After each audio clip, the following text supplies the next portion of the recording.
মা খেতে বসে গেছো? হ্যাঁ, তাড়াতাড়ি বলো কি কি আছে। কি কি আছে বলতে হবে। আচ্ছা বলে ফেলি।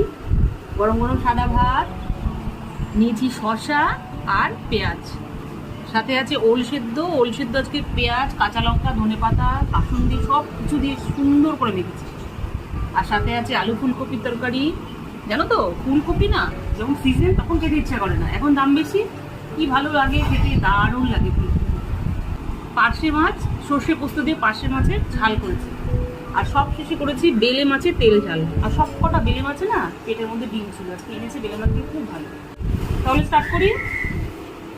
আলু ফুলকপি যখন খেতে ভালোবাসি না, আলু ফুলকপি দিয়ে নিয়ে বসি। একটু ফুলকপি, একটু আলু,